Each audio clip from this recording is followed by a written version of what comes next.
नमस्कार, स्वागत है। हर हर महादेव, जय श्री कृष्णा, राधे राधे। दोस्तों, आज उसी क्षण से समाप्त हो जाए उसके जीवन में सुख, समृद्धि और दिव्यता का ऐसा प्रकाश हो जो कभी बुझ ना सके।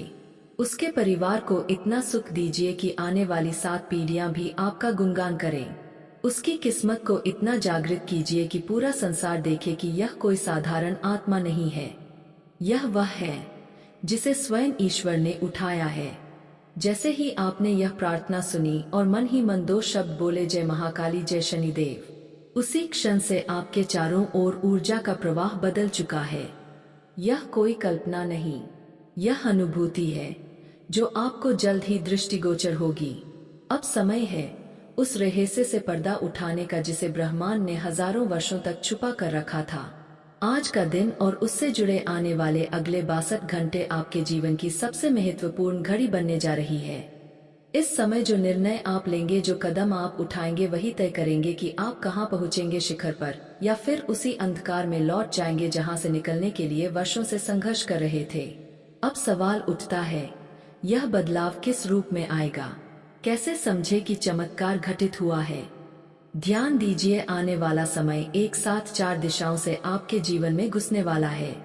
पहला दिशा वह है जो सीधे भाग्य का दरवाजा है, जहां से अचानक ऐसा प्रस्ताव या अवसर आएगा जो आपने सोचा तक नहीं था। वो अवसर किसी फोन कॉल के रूप में, किसी अनजान व्यक्ति के संदेश के रूप में या किसी भूले बिसरे रिश्तेदार की मदद से आएगा। और वह एक ऐसा क्षण होगा जब आपकी आंखें भर आएंगी, क्योंकि आपने उसकी कल्पना तो की थी लेकिन यकीन नहीं हुआ था कि वह सच में मिलेगा। दूसरी दिशा है धन और संसाधनों का प्रवाह। जो धन रुक गया था, जो प्रमोशन नहीं मिल रही थी, जो व्यवसाय रुक रुक कर चल रहा था, अब उसमें तेजी आएगी। लेकिन यह तभी होगा जब आप उस अहंकार को छोड़ देंगे जो अब तक आपके मार्ग की सबसे बड़ी रुकावट बना रहा। धन की देवी लक्ष्मी को आकर्षित करने का सबसे बड़ा मंत्र सिर्फ एक है, विनम्रता। जितने नम्र आप होंगे उतना तेजी से लक्ष्मी आपके जीवन में ठहराव लेंगी। तीसरी दिशा है स्वास्थ्य और ऊर्जा। आज से आपके शरीर में एक अलग प्रकार की शक्ति प्रवेश करने वाली है। जो लोग बार बार बीमार हो जाते थे, जिन्हें कोई कारण समझ नहीं आता था, उनके लिए यह समय एक अद्भुत परिवर्तन का समय है। यह वह क्षण है जब आप केवल ठीक नहीं होंगे बल्कि भीतर से ऊर्जा से भर उठेंगे, जैसे किसी ने आपकी आत्मा को स्पर्श कर दिया हो और कह दिया हो, उठो, अब तुम्हें जीवन की नई दौड़ में जीतना है। चौथी दिशा जो सबसे संवेदनशील है, आपका मन, आपकी भावना और आपके रिश्ते। यहाँ आने वाला बदलाव चमत्कारी होगा लेकिन भावनात्मक भी। वो लोग जो कभी आपके दिल से दूर हो गए थे, उनमें से कोई आपके जीवन में फिर से दस्तक देगा। कोई आपके लिए अपनी गलती मानेगा, कोई प्रेम में बंधन पुनः जोड़ना चाहेगा। लेकिन यह निर्णय अब आपके हाथ में होगा, क्षमा करें या आगे बढ़े। पर याद रखिए, अगर आपने दिल छोटा किया, क्रोध में जवाब दिया, तो यह संयोग हाथ से चला जाएगा। अब यहाँ एक सबसे महत्वपूर्ण बात जो शायद ही किसी ने आपसे कभी कही हो, यह चमत्कार आपके जीवन में तभी टिकेगा जब आप अपनी जुबान और सोच पर नियंत्रण रखेंगे। कई बार हमारी ही बातें, हमारा ही व्यवहार वह दरवाजा बंद कर देता है जो ईश्वर खोल चुका होता है।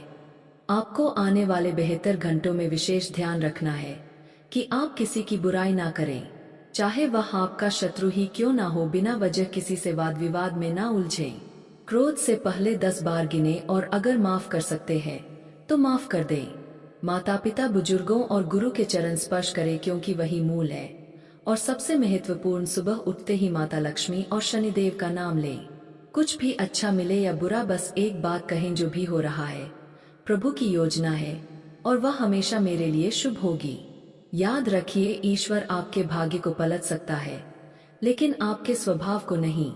इसलिए भाग्य के साथ चरित्र को भी जागृत करना अनिवार्य है। लेकिन जैसा कि सदियों से कहा गया है, हर चमत्कार से पहले एक अंतिम परीक्षा आती है। यह परीक्षा किसी प्रतियोगिता की नहीं बल्कि आपके आंतरिक स्वभाव, आपके कर्म, आपके व्यवहार और आपकी वाणी की होती है।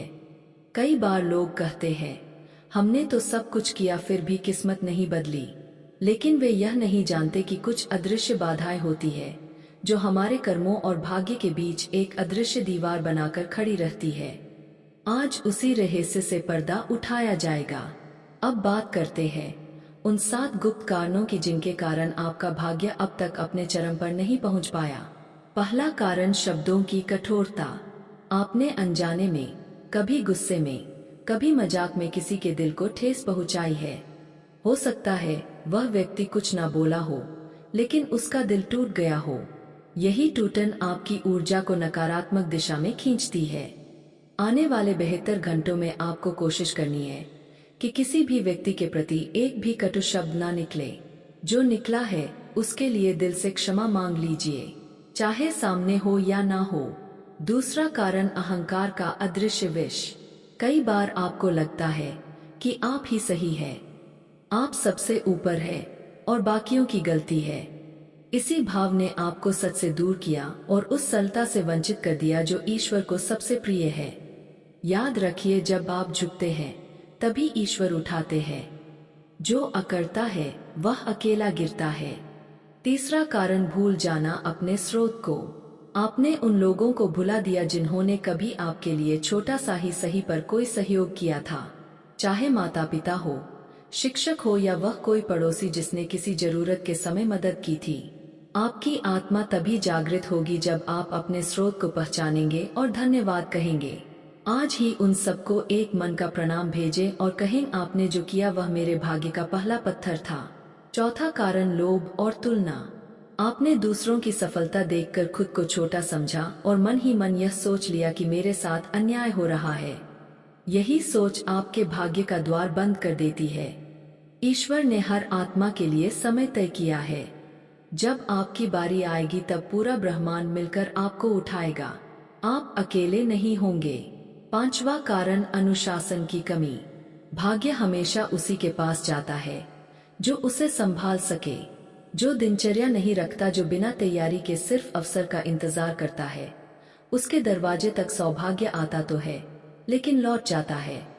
आने वाले 3 दिन यदि आप अनुशासित रहेंगे, नींद, भोजन, काम और भक्ति में संतुलन रखेंगे तो यह चमत्कार आपके घर स्थायी रूप से टिकेगा।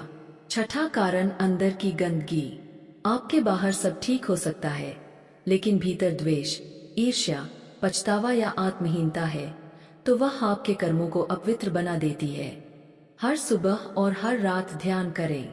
आंखें बंद करके ईश्वर से कहें, जो भी अशुद्धता मेरे भीतर है उसे आज ही जला दीजिए ताकि उस पात्र के योग्य बन सकूं जो आप मुझे देने वाले हैं। सातवां और सबसे खतरनाक कारण, विचारों की अस्थिरता। आपने कई बार ईश्वर से कुछ मांगा, फिर खुद ही उस पर संदेह कर बैठे। यही डावाडोल मन सबसे बड़ा अवरोध बनता है। एक बार जो चाहा उस पर अडिग रहिए। जैसे माँ अपने बच्चे की हर छोटी बात भी समझ जाती है, वैसे ही ईश्वर भी आपकी हर भावना को महसूस करता है। लेकिन अगर आपने ही खुद पर भरोसा नहीं किया तो वह भी चुप हो जाएंगे। अब सवाल उठता है, इन 7 दोषों से मुक्ति कैसे पाएं? उसका उत्तर भी ईश्वर ने बहुत सरल रखा है। सुबह सूर्य को जल अर्पित करें और कहें, हे प्रभु, जैसे आपकी किरणें पूरे ब्रह्मांड को प्रकाशित करती है, वैसे ही मेरे जीवन को भी आलोकित कर दीजिए। रात्रि में सोने से पहले माता लक्ष्मी का ध्यान करके अपने दिन भर के कर्मों की क्षमा मांगे। कम से कम एक बार पूरे मन से किसी की मदद करें, बिना दिखावे के। और सबसे महत्वपूर्ण, हर दिन खुद से कहें, मुझे कोई नहीं रोक सकता क्योंकि मेरे साथ खुद ईश्वर है।